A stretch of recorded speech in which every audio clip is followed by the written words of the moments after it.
4 साल की कड़ी मेहनत के बाद फाइनली चंद्रयान 3 लॉन्च हो चुका है और उम्मीद की जा रही है कि 23 अगस्त को शाम 5:47 पर यह चंद्रमा की सतह पर लैंड कर जाएगा।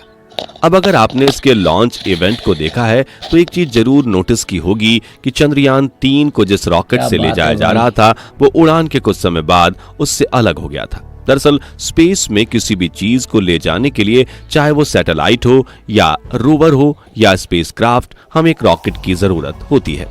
अब सैटेलाइट या रोवर का मिशन तो वन वे मिशन के तौर पर भेजा जाता है जो वहां से कभी वापस नहीं आते, लेकिन स्पेसक्राफ्ट में अंतरिक्ष यात्री यानी इंसान मौजूद होते हैं और इसको जिस रॉकेट से भेजा जाता है वो रॉकेट तो स्पेस में स्पेसक्राफ्ट से अलग होकर नष्ट हो जाती है। ऐसे में सोचने वाली बात यह है कि फिर वो एस्ट्रोनॉट्स पृथ्वी पर वापस कैसे आते हैं? कभी सोचा है स्पेस से वापस धरती पर आना इतना मुश्किल क्यों है? नहीं तो वीडियो में बने रहिए क्योंकि आज हम इसी बारे में समझाने वाले हैं। साथियों, कल्पना चावला तो आपको याद ही होंगी, जिनकी मौत ने हर किसी को दहला दिया था। 16 जनवरी 2023 को उन्होंने 6 और एस्ट्रोनॉट्स के साथ नासा के कोलंबिया स्पेसक्राफ्ट से स्पेस में उड़ान भरी और उन्होंने 1-2 दिन नहीं बल्कि 15 दिनों तक अंतरिक्ष में रहकर ही कई सारे एक्सपेरिमेंट किए और नई चीजों के बारे में जानकारी कलेक्ट की। जब उनका वहां पर टाइम पीरियड पूरा हो गया तो फाइनली 1 फरवरी 2003 को घर वापसी के लिए अपने स्पेसक्राफ्ट में बैठकर वो पृथ्वी की ओर आने लगे। लेकिन अभी वो हमारे वायुमंडल में प्रवेश ही करने वाले थे कि कोलंबिया स्पेसक्राफ्ट ब्लास्ट हो गया और 7 एस्ट्रोनॉट्स की एक साथ जान चली गई। इस हादसे ने न सिर्फ लोगों को हताश किया बल्कि पूरी ग्लोबल स्पेस कम्युनिटी भी सकते में आ गई थी और इसके बाद से वो एस्ट्रोनॉट्स को स्पेस में भेजने से डरने लगे थे, क्योंकि अंतरिक्ष में रहना, वहां एक्सपेरिमेंट करना जितना ज्यादा मुश्किल है उससे कई गुना ज्यादा मुश्किल और रिस्की है वहां जाना या धरती पर वापस आना। तो कैसे अंतरिक्ष यात्री स्पेस में जाते और वहां से वापस आते हैं और क्या है इसके पीछे पूरी साइंस, चलिए जानते हैं। असल में दोस्तों, चंद्रयान 3 अंतरिक्ष में ले जाने के लिए LVM-3 रॉकेट के नाम के एक बहुत ही पावरफुल रॉकेट का इस्तेमाल किया गया। लेकिन बहुत से लोग ऐसे हैं जो रॉकेट और स्पेसक्राफ्ट को डिफरेंशिएट नहीं कर पाते। इसलिए अगर हम इजी वे में समझे तो जिस तरह से करियर ट्रेलर पर कार को लोड करके मैन्युफैक्चरिंग प्लांट से एजेंसीज तक पहुंचाया जाता है, बिल्कुल वैसे ही रॉकेट के ऊपर स्पेसक्राफ्ट को फिट करके अंतरिक्ष में भेजा जाता है। रॉकेट का मेन काम स्पेसक्राफ्ट को पृथ्वी के गुरुत्वाकर्षण के बल से बाहर निकालना है और इस प्रोसेस में 300 साल पुराने एक नियम के द्वारा सफल बनाया जाता है जिसका नाम है Newton third law of moon. इसके बारे में तो आपने जरूर पढ़ा होगा, फिर भी बता दूं कि इस नियम के अकॉर्डिंग हर एक्शन का इक्वल और अपोजिट रिएक्शन होता है। एग्जाम्पल के लिए, जब आप स्विमिंग करते हैं तो 2 हाथों की मदद से पानी को पीछे की ओर धकेलते हैं। इसका रिएक्शन ये होता है कि पानी भी आपको आगे की तरफ पुश करता है। जितना ज्यादा आप पानी को पीछे धकेलते हैं उतनी ही ज्यादा आप आगे बढ़ते हैं। इन रॉकेट का फंक्शन भी कुछ इस तरह से है। अगर आपने चंद्रयान 3 लॉन्च होते हुए देखा होगा तो उसके नीचे से निकलने वाली आग के लपटों और दूर तक फैले हुए धुएं को भी जरूर नोटिस किया होगा। असल में जब रॉकेट का ईंधन जलता है तो उसमें से गर्म गैसेस और धुआं बाहर निकलने लगता है।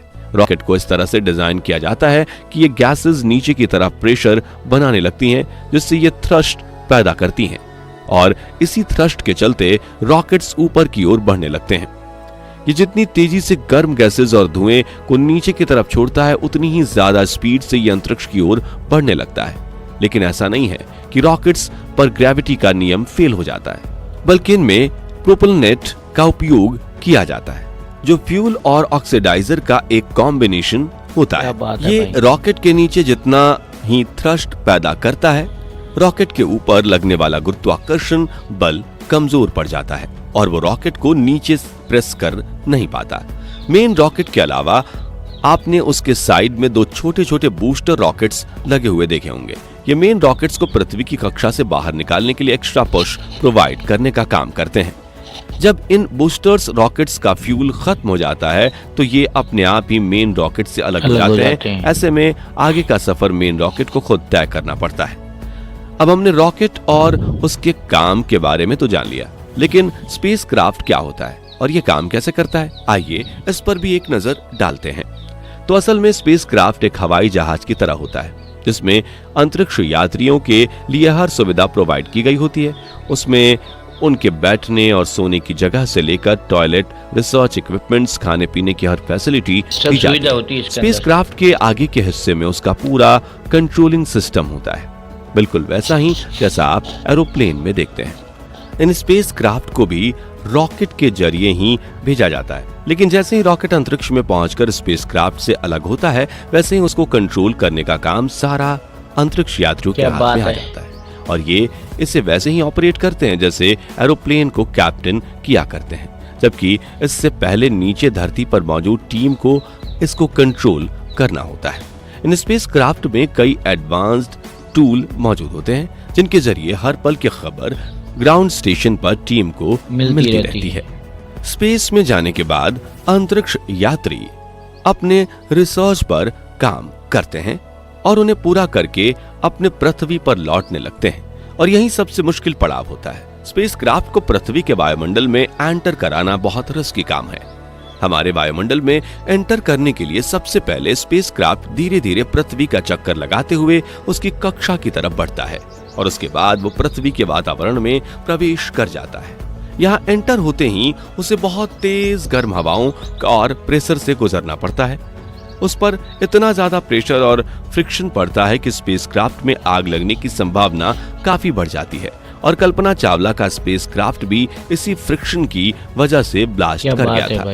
इस फ्रिक्शन से बचने के लिए स्पेसक्राफ्ट के ऊपर एक खास किस्म की हीट इंसुलेशन शीट लगाई जाती है ताकि स्पेसक्राफ्ट डैमेज ना हो। लेकिन अगर ये शीट टूट गई तो पृथ्वी पर सही सलामत लौटना अंतरिक्ष यात्रियों के लिए बहुत ही मुश्किल नहीं बल्कि नामुमकिन हो जाता है। अब बात करें सारी बाधाओं को पार करने के बाद स्पेसक्राफ्ट जमीन पर लैंडिंग कैसे करता है, तो इसकी लैंडिंग बिल्कुल वैसी होती है जैसे एक एरोप्लेन की कराई जाती है, लेकिन इसकी स्पीड एरोप्लेन से बहुत ही ज्यादा होती है। यही रीजन है कि लैंडिंग से पहले इसकी स्पीड को कंट्रोल करने के लिए स्पेसक्राफ्ट के पीछे एक पैराशूट खोला जाता है जो इसके अपोजिट फोर्स डालना शुरू कर देता है। ऐसे में बिना किसी हादसे के स्पेसक्राफ्ट धीरे धीरे रुक जाता है और सभी एस्ट्रोनॉट्स घर वापसी कर लेते हैं। इसकी लैंडिंग के लिए उसी एयरपोर्ट रनवे का इस्तेमाल किया जाता है जिस पर एरोप्लेन्स उतरते या उड़ान भरते हैं और लैंड होने से पहले इसके व्हील्स भी खुल जाते हैं। पर आपकी जानकारी के लिए बता दें कि कुछ स्पेसक्राफ्ट्स को समुद्र में भी लैंड कराया जाता है जिन्हें स्प्लैश डाउन कहा जाता है। जैसे कि चांद से वापस आने के बाद नील आर्मस्ट्रॉन्ग के स्पेसक्राफ्ट अपोलो 11 ने समुद्र में ही लैंडिंग की थी।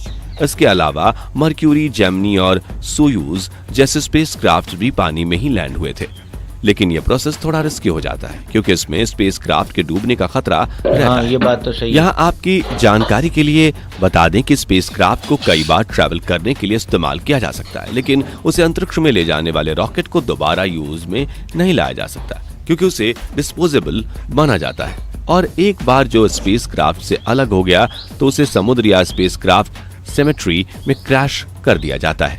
लेकिन एलन मस्क के स्पेस एक्स ने अपने फाल्कन 9 रॉकेट को इस तरह से डिजाइन किया है कि स्पेसक्राफ्ट से अलग होने के बाद भी ये वापस अपनी जगह पर वर्टिकली लैंड हो जाता है और इसे बार बार इस्तेमाल में लाया जा सकता है। पैसा बचता है ना भाई, इस तरह के रॉकेट में इसरो भी अपना इंटरेस्ट दिखा रहा है। ऐसे में हो सकता है कि आने वाले सालों में हमारे वैज्ञानिक भी ऐसा रीयूजेबल रॉकेट्स बनाने में कामयाब हो जाएं। आई होप आपको स्पेस में जाने और स्पेस से वापस धरती पर आने के पीछे की साइंस समझ आ गई होगी। इसी उम्मीद के साथ मैं भी आपसे अलविदा लेता हूँ। वीडियो कैसी लगी कमेंट सेक्शन में जरूर बताना और अगर चैनल पर नए हैं तो चैनल को सब्सक्राइब जरूर करें। मिलते हैं जल्दी ही ऐसी एक और इंटरेस्टिंग वीडियो के साथ, तब तक के लिए गुड बाय।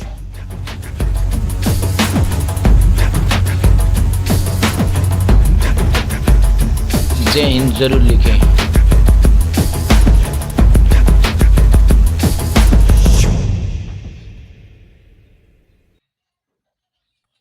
हेलो दोस्तों, ये वीडियो तो बहुत ही यार दिल छू लेने वाला था और देखो कि भारत के हो तो ये क्या बोलते हैं इसको, चंद्रयान-3 लॉन्च किया हुआ चंद्रमा पे और सफल पूर्वक हो गया था। तो इसके लिए जय हिंद ज़रूर लिखें अपने ऊपर जो जाने वाले इसके लिए। और ये वीडियो कैसा लगा आपको तो कमेंट में ज़रूर बताएं और मिलते हैं अगले वीडियो में। जय श्री राम।